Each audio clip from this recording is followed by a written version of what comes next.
ದೋಸೆಗೆ ಯಾವಾಗಲೂ ಈ ರೀತಿ ಮನೆಯಲ್ಲಿ ಚಟ್ನಿ ಮಾಡಿರ್ತೀವಲ್ವಾ? ಆದ್ರೆ ಇದನ್ನ ಬಾಕ್ಸಿಗೆ ಕಳ್ಸೋದೇ ಫಜೀತಿ. ಮಧ್ಯಾಹ್ನಕ್ಕೆಲ್ಲ ಹಾಳಾಗ್ಬಿಡತ್ತೆ. ಅದಕ್ಕೆ ಈಗ ನಾನು ತೋರಿಸ್ತಾ ಇರೋಂಥ ಈ ರೀತಿ ಚಟ್ನಿನ ಮಾಡಿ ಇಟ್ಕೊಂಡ್ರೆ ದೋಸೆ, ಪಡ್ಡು, ಇಡ್ಲಿ ಎಲ್ಲದಕ್ಕೂ ಕೂಡ ಯೂಸ್ ಮಾಡ್ಬೋದು.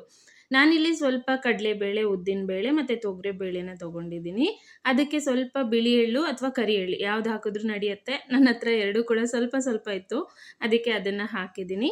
ಆಮೇಲೆ ಸ್ವಲ್ಪ ಬೆಳ್ಳುಳ್ಳಿ, ಒಣಮೆಣಸಿನಕಾಯಿ, ಕರಿಬೇವು, ಜೀರಿಗೆ ಇದಿಷ್ಟನ್ನ ಹಾಕಿ ಲೈಟಾಗಿ ಎಣ್ಣೆ ಹಾಕಿ ಹುರ್ಕೊಂಡಿದ್ದೀನಿ. ನೆಕ್ಸ್ಟ್ ಇದು ಸ್ವಲ್ಪ ತಣ್ಣಗಾದ್ಮೇಲೆ ರುಚಿಗೆ ತಕ್ಕಷ್ಟು ಉಪ್ಪು, ಬೆಲ್ಲ ಮತ್ತೆ ಹುಣಸೆ ಹಣ್ಣನ್ನ ಹಾಕಿ ಈ ರೀತಿ ಪೌಡರ್ ಮಾಡಿ ಇಟ್ಕೊಂಡ್ರೆ ಇನ್ಸ್ಟೆಂಟ್ ಆಗಿ ದೋಸೆ, ಪಡ್ಡು, ಇಡ್ಲಿ ಏನಾದರೂ ಮಾಡಿಕೊಂಡು ಈ ಚಟ್ನಿ ಪುಡಿ ಜೊತೆ ಸ್ವಲ್ಪ ತುಪ್ಪ ಹಾಕ್ಕೊಂಡು ತಿಂತಾ ಇದ್ರೆ ತುಂಬ ಚೆನ್ನಾಗಿರುತ್ತೆ.